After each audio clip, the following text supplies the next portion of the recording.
Eh, apa yang membedakan Pak dari Bapak seorang jurnalis, kemudian Bapak dari Humas, kemudian sekarang jadi dosen sekaligus menjabat sebagai dekan? Ada perbedaan tidak Pak atau bagaimana Bapak bisa masuk menjadi seorang dosen kemudian sekarang terpilih menjadi dekan? Maksudnya teman-teman bagus betul nasibnya beliau ini. Iya.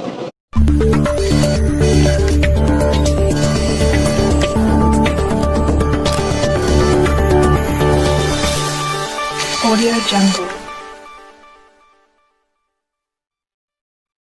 Halo, ketemu lagi dengan saya Roni Sandi di konten berikutnya. Dan konten kali ini saya akan berbagi informasi soal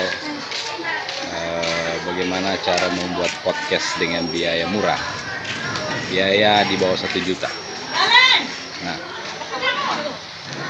teman-teman bisa nanti menyaksikan apa-apa saja perangkat-perangkat yang bisa dipakai. Dengan alat ini Anda bisa membuat podcast nantinya dengan biaya yang murah dan tentunya baguslah untuk teman-teman bisa membuat podcast baik di rumah sendiri dan dua mic. Alat-alatnya ini saya akan perlihatkan apa saja. Ya, salah satunya adalah soundcard V8. Kemudian ada mic, kita memakai 2 mic, yaitu mic Taver 666 atau 6666. Untuk soundcard V8 harganya sekitar 270-an, kalau sampai Palu 300. Kemudian kalau mic-nya satu mic itu 150, sampai Palu 200, jadi sekitar 400. Kalau 2 mic berarti 400.000. Satu mic 200, 2 mic jadinya 400.000 ditambah 300 berarti 3, 4, 5, 6, 7. 700.000 kita sudah bisa membuat podcast. Dan contoh podcastnya seperti ini. Ya, kita lihat.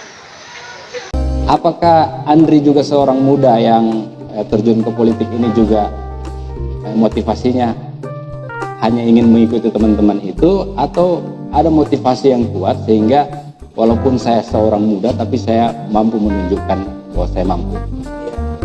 Kalau saya sebenarnya Tidak ikut-ikutan ini ya? Tidak. Kalau ikut-ikutan tidak. Karena kenapa? Itu menyangkut dengan dapur, Om Bro. Ini ikut-ikutan tidak dapat duit. Ya kan, itu bahaya. Kalau marah bini di rumah, tidak dapat duit. Kalau ikut-ikutan cari uang, alhamdulillah kan pasti istri support. Ini ikut-ikutan tidak dapat doi. Nah, jadi pasti betul-betul sangat berbahaya itu bagi rumah tangga. Betul. Nah, tapi intinya saya sih termotivasi dengan satu cita-cita bahwa saya ingin jadi gubernur. Luar biasa. Mimpi yang luar biasa. Kalau dari sisi ini kan pasti semua namanya perusahaan, saya kira merasakan semua yang soal dari akibat dari pandemi ini. Jurnalis sendiri dari sisi ekonomi misalnya pendapatan, Pak Yardin melihat apakah ada juga imbasnya begitu? Harus diakui, dan itu tidak hanya di Sulawesi Tengah. Iya. Tapi paling tidak di Indonesia itu dari setiap obrolan media daring, di pertemuan-pertemuan daring itu selalu keluhannya selalu sama. Bagaimana media atau perusahaan pers itu menjadi sangat terganggu karena ekosistem besarnya itu terganggu.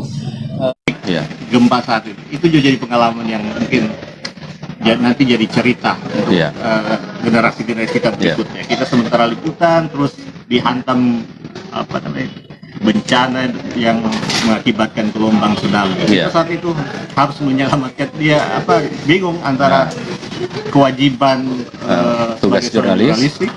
Sebenarnya kalau bicara Morowali Utara, bicara sektor pertambangan, harusnya hari ini kita tidak kesulitan lagi kalau bicara lapangan pekerjaan untuk anak daerah. Harusnya sudah terbuka, harusnya akses itu sudah mudah. Kemudian bicara pendidikan, masih banyak keluhan-keluhan di sektor pendidikan, misalnya anak yang kurang mampu untuk sekolah,